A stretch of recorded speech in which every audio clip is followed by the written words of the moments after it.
O Zohar, o livro do esplendor.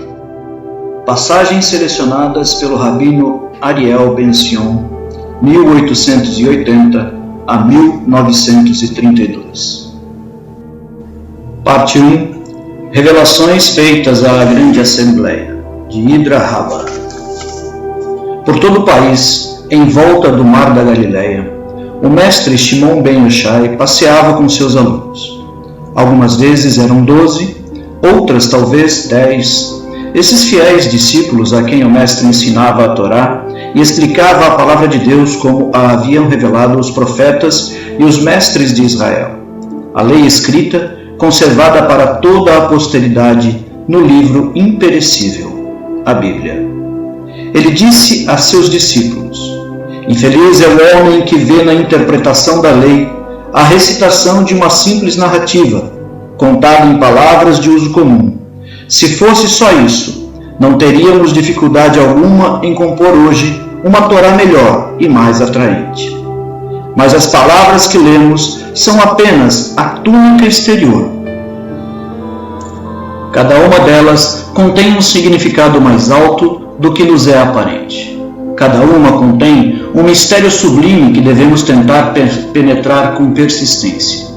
Os que tomam o traje exterior pela coisa que ela cobre não encontrarão muita felicidade nele, exatamente como os que julgam o homem apenas por sua vestimenta exterior estão fadados à desilusão, pois são o corpo e o espírito que fazem o homem. Sob a vestimenta da Torá, que são as palavras, e sob o corpo da Torá, que são os mandamentos, encontra-se a alma, que é o mistério oculto. É o mistério oculto que faz a lei, dada por Deus superior a todas as leis feitas pelo homem, ainda que essas últimas possam aparecer mais grandiosas e parecer mais lógicas. Há uma alma dentro de uma alma que respira com a lei. Apesar disso, o mestre hesitava em revelar-lhes o que suas almas anelavam saber e que sua alma anelava revelar. Mas um dia, na hora da misericórdia, o mestre foi ao campo com os seus alunos. Era o momento de o sol se pôr, mas o céu estava cheio de sinais e maravilhas. O sol se tornou mais e mais brilhante e permaneceu sem se pôr. A lua apareceu com toda a sua majestade e as estrelas em todo o seu brilho. Os alunos olharam interrogativamente o mestre e um deles disse: Mestre, não parece que tenha chegado o tempo do qual tão frequentemente nos tem falado, de revelar-nos os mistérios que jazem ocultos na lei?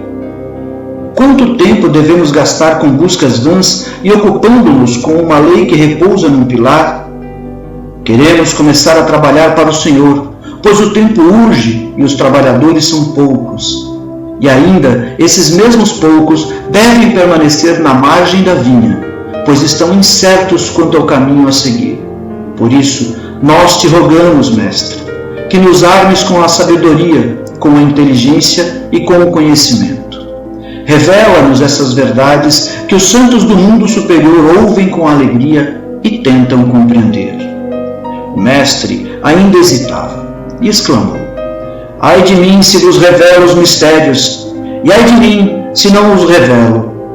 Nisto os discípulos se assustaram, mas Rabi Abba disse: o mestre não deve temer revelar-nos os mistérios, pois está escrito: o Senhor revela a sua lei aos que o temem, e nós somos dos que temem o Senhor. E como olhassem assediando-o, ele chamou cada um por seu nome, e estavam presentes Eleazar, o filho do mestre, e Abba, Yehuda e José, o filho de Jacó, Isaac e Isquia, o filho de Rabi, Ia, Yossé e Jessé. Eles estenderam as mãos ao mestre, com palmas viradas para cima e os dedos apontando para o céu. E assim, unidos como uma comunhão santa, seguiram-no a um campo, perto do qual corria um regato gorgolejante, e se sentaram debaixo de uma árvore com grandes ramos estendidos. Mas o mestre permaneceu em pé por algum tempo, suas mãos levantadas em oração. Então sentou-se em meio a seus discípulos e disse: que cada um estenda sua mão para mim. Eles estenderam as mãos em sua direção, e ele tocou em sequência cada uma delas, e colocou o seu filho Eleazar em frente a ele, e ia no lado oposto. E enquanto esperavam, sua cabeça mergulhou lentamente no peito, e ele murmurou: nós somos a síntese de todas as coisas. Os outros temeram perturbá-lo, e estando sentado em silêncio, ouviram um grande tropel, como se as hostes celestiais se precipitassem para ouvir as palavras de Shimon ben Yochai. Uma chama passou sobre a terra, e os alunos começaram a tremer. Então o mestre levantou a cabeça e disse: o traidor revela segredos, mas aquele que tem um coração fiel guarda bem a palavra que lhe foi confiada. É um traidor o que não tem fé, e o que não tem fé não tem a serenidade de espírito necessária para aprender o significado dos mistérios. Aquele que não tem espírito sereno acha que os mistérios ficam girando em sua cabeça, como um castor gira na água. Lança fora tudo que venha a perturbar seu espírito.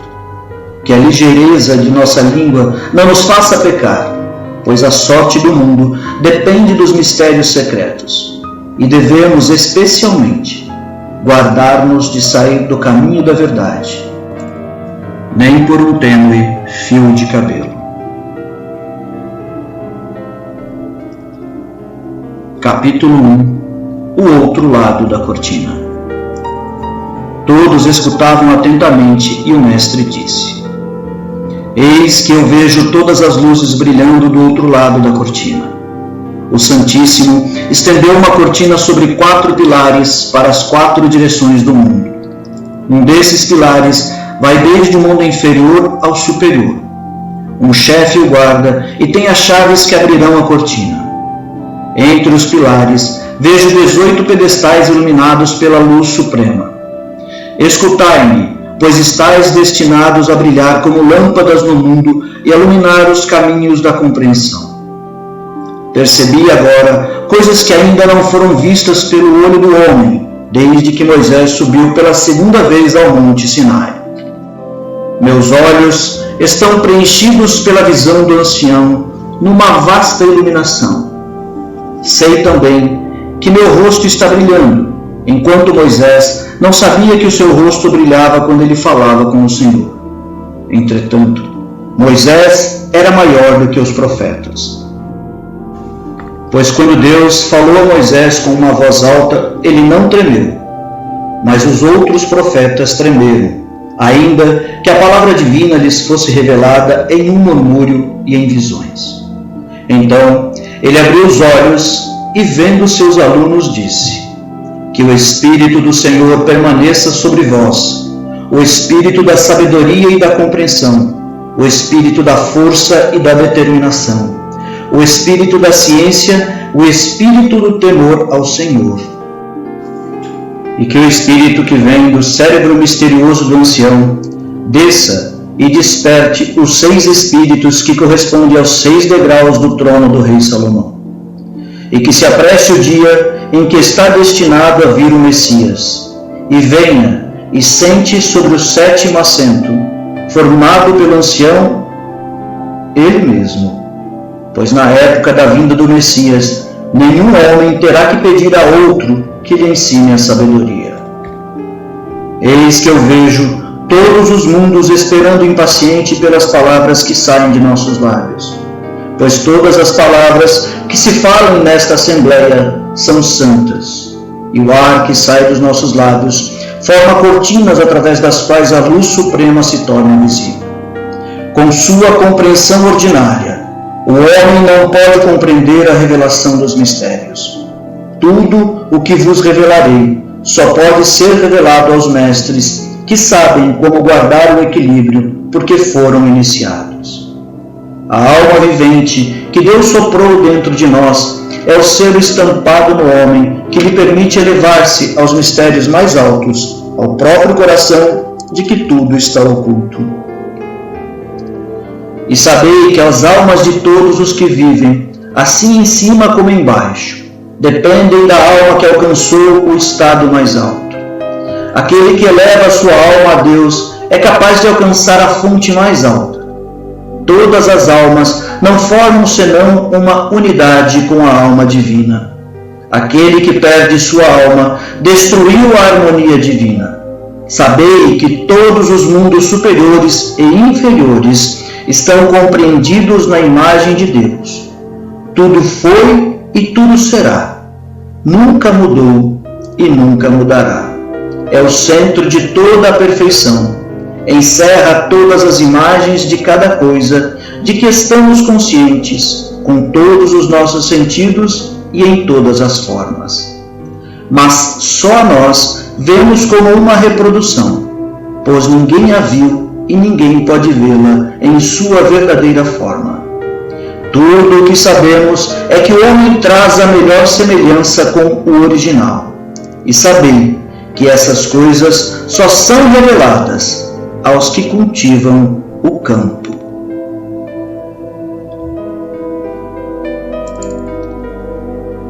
Capítulo 2. Revelação do mistério da existência de Deus. E a voz do Mestre repentinamente tomou um timbre prazeroso, quando ele começou a revelar-lhes o mistério da existência de Deus. Já não é tempo de temer ao Senhor, mas de amá-lo. Ele, que é o ancião dos anciãos, o mistério de todos os mistérios, o mais desconhecido do desconhecido. Ele tem uma certa forma que nos é conhecida, e mesmo assim, ele nos é desconhecido. Sua vestimenta nos aparece como branca, seu aspecto brilhante. Ele está sentado sobre um trono de faíscas de fogo que está submetido à sua vontade. Ele não tem princípio nem fim. Antes que pusesse sua coroa para estabelecer seu reinado, ele delineou e encerrou o ilimitado dentro dos limites. Correu uma cortina diante dele, e nela ele começou a desenhar seu reinado. Mas nada existia, exceto em nome. A real existência se fez manifesta somente depois da aparição do Santíssimo através do véu. E a presença suprema se fez manifesta desta maneira. Quando Deus quis criar a Torá, que havia estado oculta por eternidades, antes da criação do mundo, ela se atreveu a dizer: o que tiver de estabelecer sua lei, deve primeiro estabelecer seu próprio ser. Entretanto, o mistério dos mistérios não é senão imperfeitamente precisável. Mediante suas obras, alcançamos uma débil compreensão do seu ser. Deus é o ser infinito, e não se deve vê-lo nem como conjunto de todos os outros seres, nem como a soma total de seus próprios atributos. Não obstante, sem os atributos e os benefícios que recebemos deles, não seríamos capazes de compreendê-lo ou de conhecê-lo. Antes que qualquer forma tivesse sido criada, Deus estava só, sem forma e semelhante a nada. E porque o homem não é capaz de conceber Deus como ele realmente é, não lhe é permitido representá-lo, nem em pintura, nem por seu nome, nem inclusive por um ponto. Mas depois de ter criado o homem, Deus quis ser conhecido por seus atributos, como o Deus da misericórdia, o Deus da justiça, o Deus todo-poderoso, o Deus dos exércitos e aquele que é.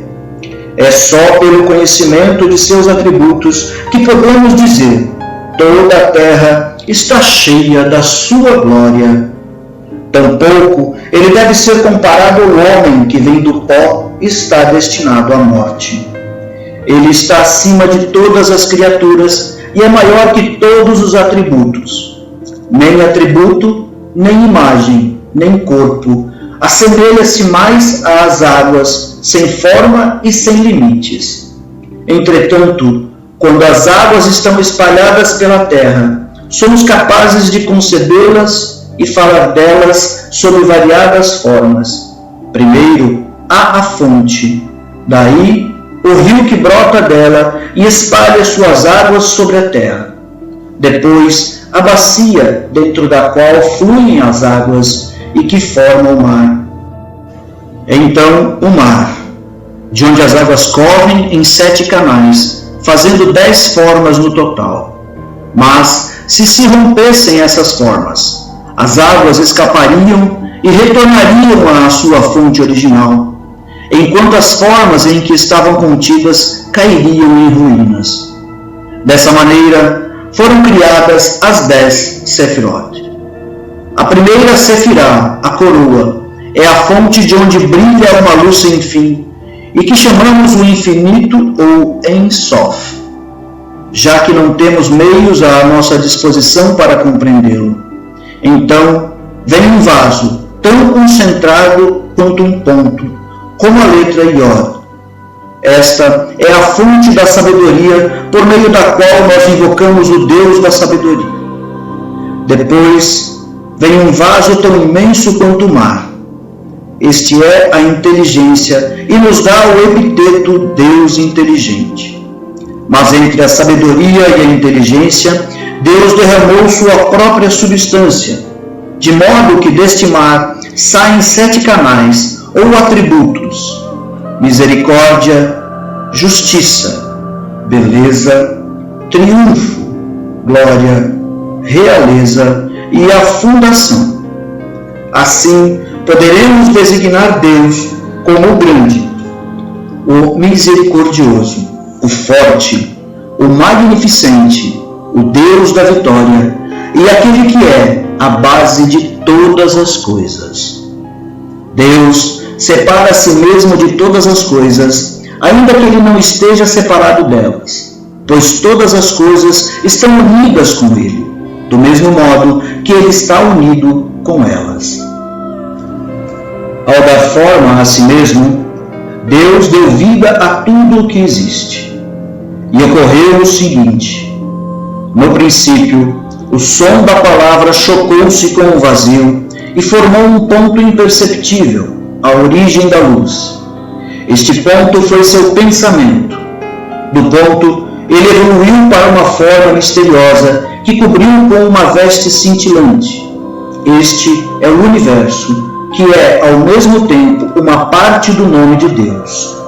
Então, emanaram dele 10 luzes que brilham na forma, que tornaram ele e enviaram raios luminosos em todas as direções como um farol. O ancião é um farol elevado que reconhecemos pelas luzes multiformes e brilhantes, reveladas a nossos olhos. Todas as partes do Santo Nome são luzes. O Santo Nome encerra um grande segredo.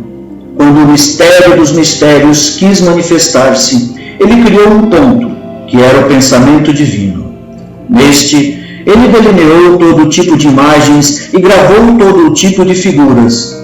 Então, ele também gravou a lâmpada, que é o mais santo de todos os mistérios, a mais profunda emanação do pensamento divino. Isso foi o princípio do edifício, que existiu antes de qualquer outra coisa existir, e que é conhecido como parte do nome, Mi. Quem, que significa ele nunca será conhecido de fato. Mas quando quis ser conhecido de maneira mais plena, ele pôs uma vestimenta preciosa e criou Elé, isto que significa toda a criação, e esses dois juntos fizeram o nome Elohim, que significa o sagrado ponto embaixo. Para ele é conhecido o paraíso sobre a terra em seu mistério. O sagrado ponto projeta uma luz em 4 direções e ninguém pode suportar seu brilho. Só os raios que emanam dele podem ser contemplados. Mas como todas as coisas criadas estão plenas de um profundo desejo de se aprofundar dos raios que emanam do sagrado ponto, formou-se em seu polo extremo outro ponto de luz, conhecido como o sagrado ponto embaixo, Elohim. No entanto, Elohim é composto da mesma luz que o sagrado ponto em cima, o qual é Ein Sof. Agora, tentemos compreender a ciência da unidade sagrada. Olhai a chama de uma lâmpada. Primeiro, vemos duas luzes, uma de uma brancura brilhante, a outra escura ou azulada. A luz branca está em cima e se eleva em linha reta. A luz escura está embaixo e parece formar a base para a outra. Mas tão intimamente juntas surgem elas que nos parecem uma única chama. Porém, a base, que é a luz escura, está ligada ao pavio embaixo dela. A luz branca conserva sua brancura luminosa, sempre imutável, enquanto a mais baixa, a luz escura, parece se constituir de muitos matizes. A luz escura age em duas direções opostas. Em cima está conectada à luz branca, enquanto embaixo está ligada ao material que a alimenta, e sendo gradualmente absorvido por ela, eleva-se à mais alta ou branca luz. Assim, todas as coisas são absorvidas no Todo Supremo. A glória de Deus é tão sublime e está tão acima da compreensão humana que deve permanecer um mistério eterno. Entretanto, há três maneiras pelas quais o homem pode perceber a glória parcial de Deus. A primeira é a visão que o olho pode ter de longe, mas só um raio infinitesimal penetra nele. Não é o bastante para banhar a alma do homem. Assim, a primeira visão permanece como algo visto de muito longe e apenas com o olho exterior. A segunda maneira é aquela em que o olho submerge, sem a devida preparação, em um resplendor que não é capaz de suportar.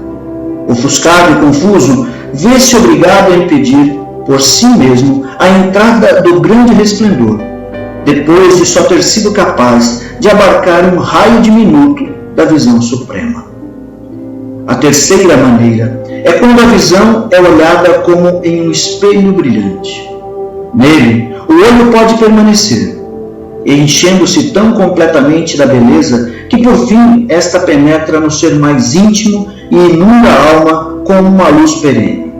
E a alma, tendo aprendido o significado interior da luz, que a inunda, pode se aquecer em sua radiância e se satisfazer a todo momento com a alegria que ela transpira.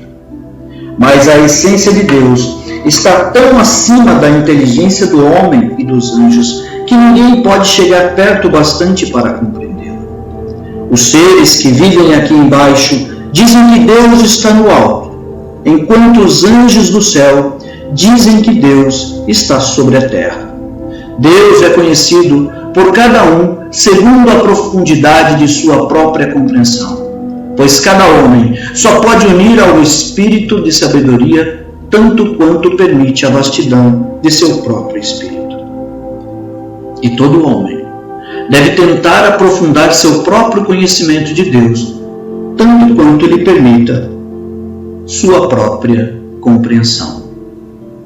Mas a essência divina deve permanecer um mistério profundo. Finalizamos a leitura do segundo capítulo do livro do Esplendor, o Zohar. Palavras profundas para serem refletidas. E eu lhe peço, meu amigo, minha amiga, se você puder, não ouça com os seus ouvidos, mas ouça com o seu coração e pratique no seu dia a dia. Absorva estas sábias palavras da origem do conhecimento divino. Agradeço e aguardo você no nosso próximo vídeo.